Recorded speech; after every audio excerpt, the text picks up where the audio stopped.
Je vous retrouve pour le plateau de Regard Croisé. Merci de rester fidèle au programme du soir. C'est nous votre bienvenue si vous nous rejoignez dans ce deuxième numéro de Regard Croisé de cette semaine. Encore 4 sujets à aborder avec nos invités. Nous parlerons d'abord de la République démocratique du Congo. Un rapport explique les raisons de la résurgence du M23. Après le Congo, nous irons au Mali. La CEDEAO condamne les récentes attaques contre les FAMA. Notre troisième sujet concerne la Guinée. Certaines conditions d'éligibilité à la présidentielle font grincer des dents.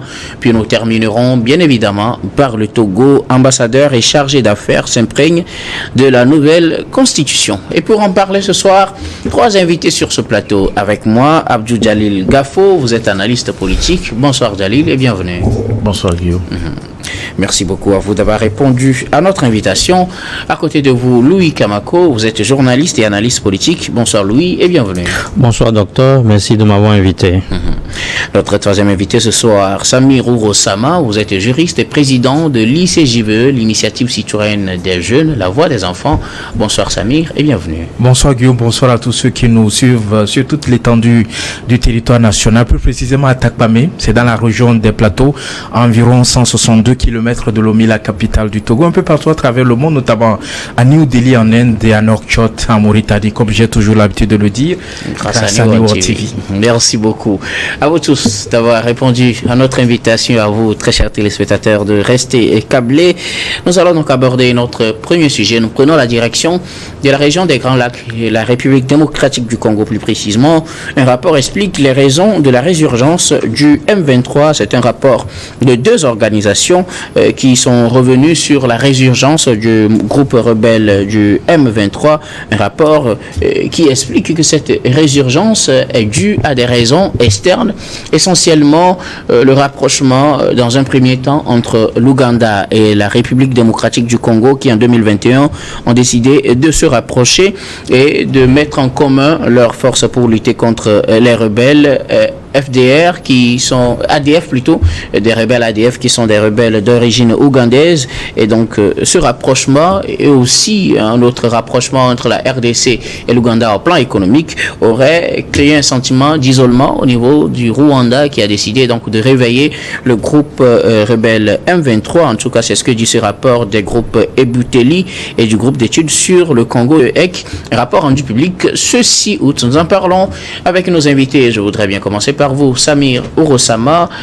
Un peu plus de détails sur les raisons qui ont ramené, permettez-moi les termes, ramené en vie le groupe rebelle M23 qui était normalement resté sous silence depuis 2013 mais qui a connu une résurgence fin 2021. Nous sommes là précisément en novembre où ce groupe a repris ses attaques dans l'est du pays. Aujourd'hui, on accuse le Rwanda de soutenir le M23 même si le pays ne le reconnaît pas. Plusieurs rapports l'accablent. Bien évidemment, mais avant d'aborder le vif du sujet, je voudrais vous faire observer un certain nombre de faits. Quand vous regardez un peu les organisations qui ont rendu public ce rapport, vous vous rendrez compte que non seulement l'Institut de recherche Ebuteli ou le groupe d'études sur le Congo, les deux institutions sont liées à une institution basée aux États-Unis d'Amérique, donc liée à l'Université de New York. Alors qu'on sait véritablement le rôle que les États-Unis jouent depuis le début de ce conflit-là dans le nord-est donc de la République démocratique du Congo. Donc ça voudrait dire qu'en réalité, il y a des éléments dont on ne maîtrise pas véritablement parce qu'on se rend compte que la situation évolue et varie selon comment l'appelle-t-on, l'humeur des uns et des autres, notamment selon l'humeur des Occidentaux, dont les États-Unis d'Amérique. Aujourd'hui, rien ne prouve que les éléments auxquels sont parvenus ces 2 instituts de recherche sont une réalité. Rien ne prouve que c'est la vérité. Alors, il faudrait trouver une raison valable. Ces rapports se rejoignent quelque part. Mais ils sont en train de trouver un argument valable pour justifier l'intervention du Rwanda au niveau de la RDC. Ils sont en train de trouver des arguments valables pour pouvoir justifier la résurgence de comment l'appelle-t-on du mouvement du 23 mars au niveau de ce pays-là. Ce sont des arguments. Le rapport n'a pas justifié. Ce sont des arguments qui restent discutables véritablement. véritablement. Ce sont des arguments qui restent discutables. Ce sur quoi je suis d'accord avec eux, c'est-à-dire que la situation qui a amené à ce qu'on revue les tensions dans cette partie de la RDC n'est pas liée à des éléments endogènes, n'est pas liée à des causes endogènes. Ce sont véritablement des raisons extérieures. Sinon, comment comprendre que en ce 21e siècle, que deux pays, que ce soit l'Ouganda ou le Rwanda, que des pays extérieurs à la RDC, à un moment donné, trouvent qu'il est important parce que eux ils ont des intérêts économiques au niveau donc de cette partie donc de l'Afrique, donc au niveau de la RDC, ils trouvent raisonnable, justifiable que ce pays-là, le Rwanda, puisse apporter un soutien à un groupe de rebelles qui parce qu'à un moment donné, certaines personnes se sont rendues disponibles pour équiper ces rebelles-là de matériel militaire pour attaquer un pays souverain, un pays reconnu sur le plan international, un pays qui jouit d'une souveraineté internationale, et que cela ne meute personne. Même les appels comment l'appelle-t-on, des États-Unis, même l'appel donc de la France, même l'appel de la Belgique, même l'appel de l'Union européenne n'a pas dissuadé le Rwanda dans son projet donc de pouvoir spolier donc la RDC économiquement, parce que l'une des raisons évoquées dans ce rapport-là, c'est que comment l'appelle-t-on, le Rwanda a saisi l'opportunité donc du M23 comme un instrument qui lui permet donc d'asseoir sa domination économique.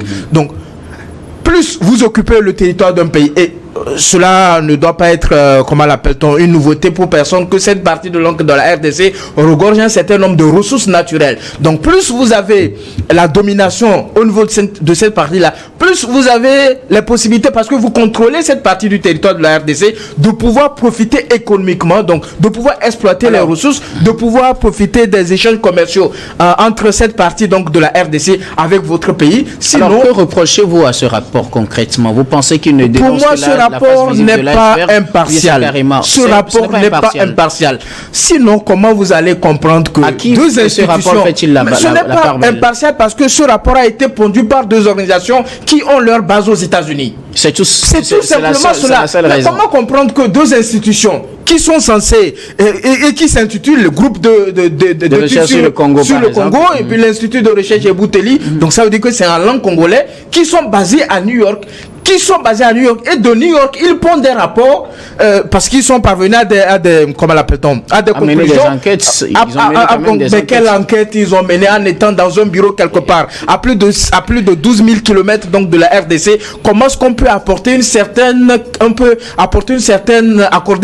crédibilité à ce rapport? Si ces organisations étaient basées au niveau de la RDC ou dans un pays africain, j'aurais compris véritablement qu'en réalité ce rapport peut avoir une certaine crédibilité, parce que ceux qui ont pondu ce rapport-là ont affiché un caractère d'impartialité vis-à-vis donc des protagonistes dans le cadre de ce conflit-là. Merci beaucoup à vous, Samir Ourossama. Mais je tiens à rappeler qu'on peut être à n'importe quel bout du monde et produire un rapport sur l'autre bout. Il suffit juste qu'on ait des gens sur le terrain qui vous avez vu la suite, des informations, les différents rapports, parce que les Nations Unies justement également publié un rapport. Ça ne veut pas dire que les gens sont restés dans leur bureau. Vous avez vu les critiques qui ont été apportées dans leur bureau à New York, par exemple.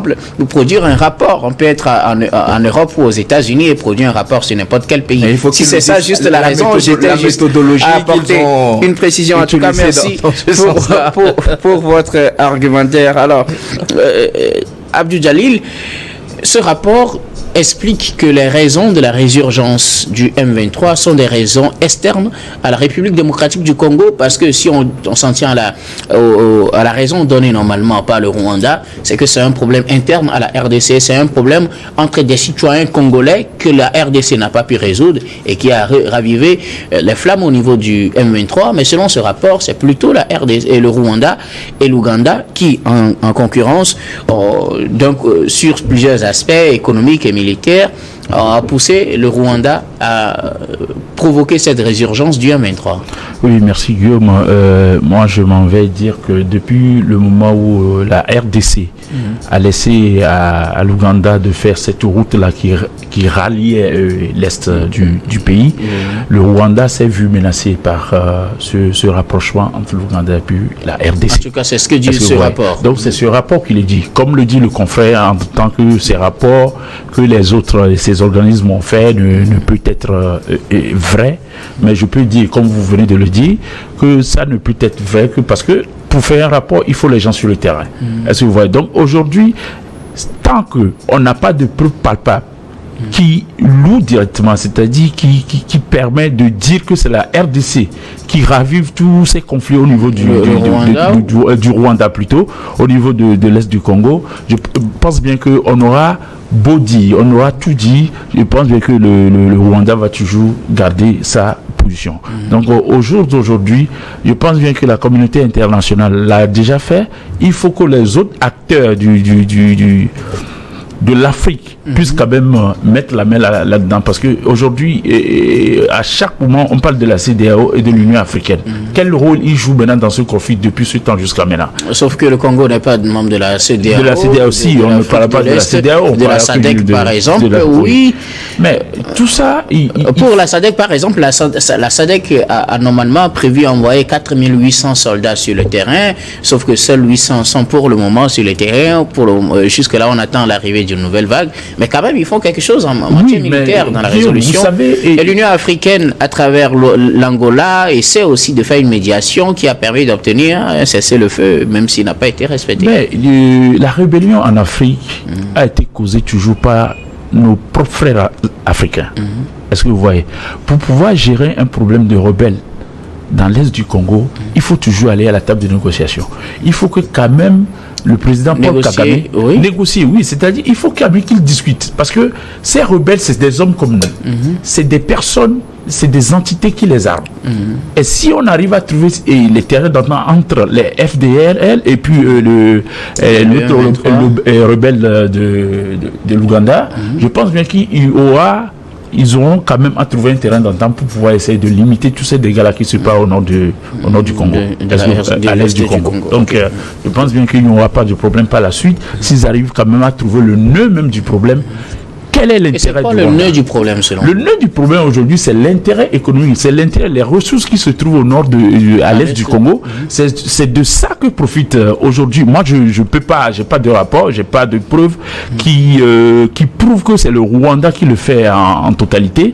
Mais aujourd'hui, je peux dire que la plupart de ce qui se passe là-bas vient du Rwanda. Oui. Donc vous rejoignez quelque part ce rapport qui pointe aussi la responsabilité du Rwanda, même s'il estime que à partir de mars 2022, les intérêts du Rwanda et de l'Ouganda se sont coïncidés, et donc les deux pays finalement soutiennent le groupe rebelle du M23. Louis Kamako, ce rapport explique les raisons de la résurgence du M23, des raisons qui seraient externes à la République démocratique du Congo.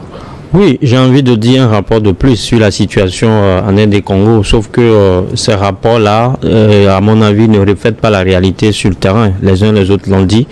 Quand vous prenez aujourd'hui ce qui se passe, sauf qu'ici, c'est-à-dire que... Ces rapports ne reflètent-ils pas la réalité sur Non, mais je crois que les uns les autres l'ont dit. Si on veut être factuel, on vous dira que cette crise-là, si elle n'est pas résolue, c'est juste parce que les gens ne veulent pas. C'est juste parce que tous les présidents qui ont succédé, tous les présidents qui se sont passés à la tête de l'Inde des Congo, profitent de la situation, ça leur profite, et profitent de la situation justement, même quand vous voyez les institutions diplomatiques qui se retrouvent dans ce pays-là, en sont pour quelque chose. Ça, c'est ce qu'il faut dire de façon factuelle en fait. C'est pour ça que je dis que la réalité, elle saute aux yeux, mais sauf que les rapports qu'on nous produit jusque-là ne le reflètent pas.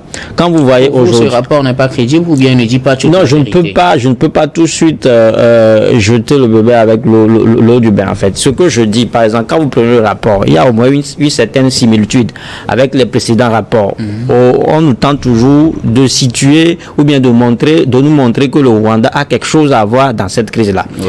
Et sauf que dans les précédents rapports, on nous disait clairement que le Rwanda équipe les rebelles. Oui. Mais là, aujourd'hui, on nous parle de l'isolement du Rwanda. Ça veut dire que le Rwanda et l'Ouganda il y avait une certaine rivalité. Il y a une certaine rivalité. Le Rwanda s'est senti isolé. Voilà. Et c'est ça qui l'a amené à équiper le M23 selon ce nouveau rapport. Ça veut dire que eux, ils se servent, les deux pays se servent de la aide des Congo pour justement se régler les comptes. On parle d'isolement du Rwanda en touchant du doigt les raisons économiques. Quelqu'un parlait tout à l'heure de la construction d'une route qui devait relier Kampala et l'est du Congo. Donc, je pense que quand vous fouillez bien, et quelque part dans le rapport, quand vous lisez entre les lignes, vous allez vous rendre compte qu'aujourd'hui, le Rwanda s'insurge contre les FDR, qui sont aujourd'hui considérés comme les investigateurs du génocide rwandais. Donc pour les autorités rwandaises, le fait pour Ouganda de soutenir le M23, c'est également apporter du soutien de soutenir les FDL, c'est-à-dire que ceux qui ont occasionné le génocide rwandais. C'est pour ça que on parle de l'isolement du Rwanda. Et ça, le rapport ne le dit pas de façon explicite. Mais c'est pour ça que je disais tout à l'heure que les réalités que nous avons ne figurent pas dans les différents rapports que nous avons jusque-là.